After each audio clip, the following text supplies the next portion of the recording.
Okay, average miles on a bike. Most banks look at a motorcycle and say, okay, about 3,000 to 4,000 miles a year for every year the bike is old is what they consider to be average. Okay, so if you got a bike that you bought in 2010 and it's now 2014, then you can do the math. 3,000 to 4,000 miles a year. Okay, 12,000 to 16,000 miles would still be average. It's true, sport bikes usually, if you see 30,000 miles, 40,000 miles, it gets more unusual because most of the time those bikes have been crashed or rebuilt by that point, just the way people drive them. Cruisers, I've seen cruisers, especially Gull Wings and some of the shaft-driven bikes, just what we've seen now. This is not like all gearhead scientific, but just what we've personally seen. I've seen those bikes, Gull Wings, now 200,000-300,000 miles on them. I'm sure there's some service in there they did, but I'm talking the original motor and transmission. Regular cruisers, non-Gull Wings, 60, 70, 80, 90,000 miles. I've even seen a V-Star 650 with 85,000 miles. So it's possible. I know a guy that's got his ZX636 and he drives it like a bat out of hell, and he's got about 42,000 miles on that bike right now. And don't know. I don't know what he's done to it or whatever, but that's good. So sport bikes, when you see 25, 35,000 miles, you should be getting a lot better deal for that bike because everybody knows the sport bike life is less than a cruiser.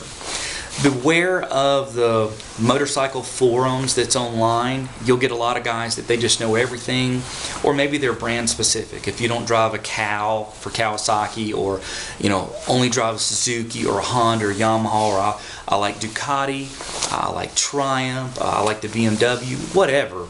Get what you can afford and what you like. There's not one better than the other.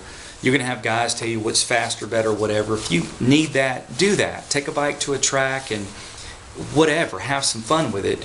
But if your budget is $4,000, you can get a bike and be really happy with it. Or if you want something just off the charts, you can do that too. But anyway, this is just basic information. Beware of the forums and the know-it-alls. Those guys will tell you if you don't get this bike, it's not good, or the Gixxer's faster than the ZX636 or the R6. Some of that is going to be so debatable because it depends on the guy or the girl that's driving the bike, if there's been any modifications, if they changed out the sprocket, whatever, a lot of that. So if you got to have the fastest, the best, I'm probably not that guy to answer how you want to do that. You could do the NOS, you could take it to the track and do, just knock it out of the park. That's fine.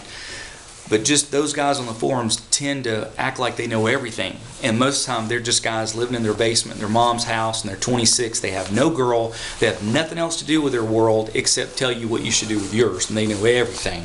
And they've got 2 or 3 bikes and all the answers. Ask around. Educate yourself. Pull up some YouTube videos and look at some stuff. See people riding them, whatever. I don't care for a lot of those where guys on a bike and talking the whole time. But just information. That's what we're here for. So anyway, hopefully that'll help you out in regards to what you're going to be spending, as well as the information you get. Beware of who you're listening to. Try to talk to people that's going to give you advice and they don't have any kind of angle. They're not trying to sell anything, whatever. But protect yourself at all times. Some of those forums can be really great. I've just found some of them to be more annoying than anything else because the people get a little obnoxious, and if you don't know what they know, then you're just an idiot. And that's not the case. We all have to learn. Everybody's pretty much been down on a bike, or you will go down. Hopefully it's a driveway drop or a low speed turn, whatever. Don't freak out. You'll survive. Just wear the right gear. Okay, that's it for now. See you.